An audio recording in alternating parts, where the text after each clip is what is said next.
रूस और यूक्रेन के प्रतिनिधियों के बीच तुर्की के इस्तांबुल में हुई शांति वार्ता। महज 1 घंटे चली बैठक में 6000 सैनिकों के शवों की अदला बदली पर बनी सहमति।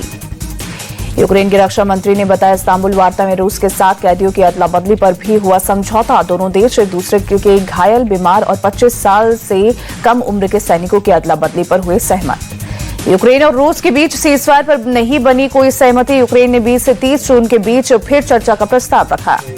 रूसी मीडिया के मुताबिक शांति वार्ता में रूस ने रखी शर्त, यूक्रेन 49 क्षेत्रों से अपनी सेना वापस ले ले, जिन पर रूस ने सितंबर 2022 में कब्जा कर लिया था। यूक्रेनी राष्ट्रपति ज़ेलेंस्की ने तुर्की के प्रस्ताव पर जताई सहमति। कहा, राष्ट्रपति ट्रंप और राष्ट्रपति पुतिन के साथ बैठक के प्रस्ताव का वो समर्थन करते हैं। यूक्रेन के ऑपरेशन स्पाइडर पर पुतिन का पलटवार। 400 से ज्यादा ड्रोन मिसाइलों से किया हमला। मिलिट्री कैंप्स को भी तबाह किया। रूस ने सुकोई 34 बॉम्बर से यूक्रेन के कई ठिकानों को टारगेट किया। सिविल फैसिलिटीज को भी चुन चुनकर नष्ट किया। रविवार को यूक्रेन ने रूस पर किया था अब तक का सबसे बड़ा हमला। 4 एयरबेस और 40 एयरक्राफ्ट को पहुंचाया था नुकसान। दिल्ली एनसीआर में अगले 2 दिन तक तेज आंधी, तूफान और बारिश की आशंका। मौसम विभाग ने 4 जून तक के लिए जारी किया ऑरेंज अलर्ट। मौसम विभाग के मुताबिक 40 से 50 किलोमीटर प्रति घंटे की रफ्तार से चल सकती है हवा। तेज बारिश के साथ बिजली गिरने की भी आशंका। लोगों को सावधान रहने की चेतावनी। पूर्वोत्तर के राज्यों में बारिश और बाढ़ का कहर जारी। अब तक 37 लोगों की मौत, 5.5 लाख से ज्यादा लोग हुए प्रभावित। बाढ़ से सबसे ज्यादा असम में 11 लोगों की मौत, जबकि अरुणाचल में 10, मेघालय में 6, मिजोरम में 5, सिक्किम में 3 और त्रिपुरा में 1 की मौत। मौसम विभाग ने पूर्वोत्तर के राज्यों में अगले 2 दिन तक भारी से बहुत भारी बारिश की आशंका जताई। राहत और बचाव में जुटी सेना और एयरफोर्स।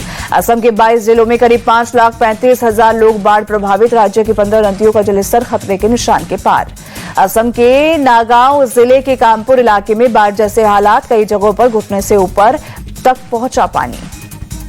भारी बारिश और नदियों के उफान की वजह से बिगड़े हालात। घरों में पानी घुसने से लोगों की बढ़ी परेशानी। बाढ़ की वजह से फसलों को भी हुआ नुकसान। आने जाने के लिए लोग कर रहे थे नाव का इस्तेमाल। असम के तिनसुकिया में भी हालात खराब। कई गांव में बाढ़ जैसे हालात। पानी घुसने से घरों में रखा सामान खराब। मवेशियों को लेकर भी लोग सुरक्षित जगह गए। सड़कों के डूबने की वजह से कई इलाकों में कटा संपर्क। लोगों को आवाजाही में हो रही है परेशानी। सिक्किम के लाचुंग और चुंगथांग से 1678 पर्यटक निकाले गए। लाचेन में अब भी 100 से ज्यादा यात्री फंसे। असम अरुणाचल सीमा पर बोमजीर नदी के तेज बहाव में फंसे 14 लोग। वायुसेना के जवानों ने हेलीकॉप्टर से किया रेस्क्यू। उत्तरी लखीमपुर पहुंचे असम के सीएम हेमंता। बाढ़ प्रभावित इलाकों का दौरा किया। सिक्किम के छातन मिलिट्री कैंप लैंडस्लाइड का हुआ शिकार। सेना के 3 जवानों की मौत, 6 जवान फिलहाल लापता। इम्फाल में बाढ़ में फंसे लोगों का रेस्क्यू जारी। एनडीआरएफ, एसडीआरएफ ने मेडिकल छात्रों और कर्मचारियों को भी सुरक्षित निकाला। अगरतला में बाढ़ प्रभावित परिवारों ने लिए स्कूलों में शरण। प्रशासन ने कई स्कूलों को राहत शिविर में बदला। राहत शिविरों में लोगों के खाने पीने का इंतजाम। हर तरह की जरूरी सेवाएं भी दी जा रही है। मणिपुर के इम्फाल में भारी बारिश के बाद बाढ़ जैसे हालात। हर तरफ नजर आ रहा है पानी ही पानी। राजस्थान के झुंझुनू में भी प्री मानसून बारिश का कहर। सुल्ताना कस्बे के मुख्य बाजार सहित कई निचले इलाकों में भरा पानी। सुल्ताना कस्बे के बाजार की दुकानों में भरा पानी। सड़कों पर जल जमाव की वजह से गाड़ियों की आवाजाही मुश्किल हुई। सर्वदलीय डेलीगेशन पर सवाल उठाने पर झलका सलमान खुर्शीद का दर्द। कहा, क्या देशभक्त होना इतना मुश्किल है? हम वही कर रहे हैं जो देश के लिए जरूरी है। ब्राजील में शशि थरूर के नेतृत्व में सर्वदलीय डेलीगेशन ने कार्यवाहक विदेश मंत्री मारिया रोचा से की मुलाकात। आतंकवाद के खिलाफ भारत का समर्थन करने के लिए आभार जताया।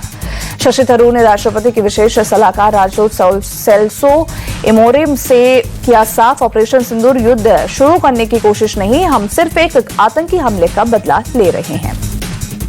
शशि थरूर ने कहा, पहलगाम हमले का उद्देश्य कश्मीर की अर्थव्यवस्था को चोट पहुंचाना और पर्यटन को खत्म करना था। साथ ही भारत में सांप्रदायिक तनाव पैदा करना भी था। मिस्र की राजधानी काहिरा पहुंचा सुप्रिया सुले के नेतृत्व में सर्वदलीय डेलीगेशन। अल हुरैया पार्क में महात्मा गांधी की प्रतिमा पर पुष्पांजलि अर्पित की। काहिरा में भारतीय समुदाय से मिला भारतीय डेलीगेशन। सुप्रिया सुले ने कहा, पहलगाम में जो हुआ वो हमारे लिए बड़ा सदमा है और ये बिल्कुल बर्दाश्त नहीं है। मनीष तिवारी ने कहा, मिस्र पहलगाम हमले पर भारत के रुख का समर्थन कर रहा है और राज्य प्रायोजित आतंकवाद के खिलाफ वैश्विक गठबंधन की जरूरत पर भी चर्चा हुई। अनुराग ठाकुर ने पाकिस्तान को सभी आतंकवादी हमले में शामिल बताया। कहा, सीमा पार से आतंकवाद भारत और पूरी दुनिया के चिंता का विषय बन गया है और इसका इलाज वैश्विक गठबंधन में ही होगा। स्पेन में भारत की राष्ट्रीय भाषा पर कनिमोजी ने दिया चतुराई भरा जवाब। कहा, भारत की राष्ट्रीय भाषा एकता और विविधता है और ये डेलीगेशन दुनिया को यही संदेश दे रहा है। लंदन में थिंक टैंक के साथ सर्वदलीय प्रतिनिधिमंडल की बैठक बीजेपी सांसद रविशंकर प्रसाद ने किया नेतृत्व। बैठक में आतंकवाद के खिलाफ भारत के एक्शन की प्रशंसा। रविशंकर प्रसाद बोले, सभी ने एक सुर में आतंकवाद की निंदा की। अयोध्या में श्रीराम जन्मभूमि मंदिर में आज से श्रीराम दरबार की प्राण प्रतिष्ठा का अनुष्ठान शुरू। 1-7-8 दिवाली में 5 जून की दोपहर 1 बजे तक होगी प्राण प्रतिष्ठा। राम दरबार की प्राण प्रतिष्ठा से पहले श्रीराम मंदिर के शीर्ष पर सोने की परत वाला शिखर स्थापित, परकोटा के 5 मंदिरों के शिखर पर भी सोने की परत चढ़ाई गई। राम दरबार की प्राण प्रतिष्ठा से पहले रामनगरी अयोध्या में निकाली गई कलश यात्रा, सैकड़ों की तादाद में मात्र शक्तियां सरयू का जल लेकर पहुंची राम मंदिर। कलश यात्रा के दौरान पूरे रास्ते में राम का जयकारा लगाता उमड़ा जनसैलाब। प्राण प्रतिष्ठा के मुख्य यजमान अनिल मिश्रा ने वैदिक आचार्यों के निर्देशन में विविधित की पूजा। श्री राम जन्मभूमि मंदिर को राम दरबार की प्राण प्रतिष्ठा से पहले सजाया गया। हर एक दिवाले के शिखर पर जगमगाई लाइट। जम्मू कश्मीर में 160 से ज्यादा मंदिरों का किया जाएगा जीर्णोद्धार। 1990 के दशक में 550 से ज्यादा मंदिरों को आतंकवादियों ने किया था तबाह। यूपी में मदरसों की मान्यता के लिए लागू होंगे नए नियम। मॉडर्न एजुकेशन के तहत हिंदी, अंग्रेजी, गणित और विज्ञान जैसे विषय होंगे अनिवार्य। ग्लोबल एविएशन में भारत एक बड़ा मार्केट। IATA सम्मेलन को पीएम मोदी ने किया दावा। कहा, भारत में उद्योग के लिए पारदर्शी नीतियां। IATA सम्मेलन में बोले पीएम मोदी, भारत दुनिया का तीसरा सबसे बड़ा domestic aviation market. Green technology, carbon footprint घटाने पर जोर।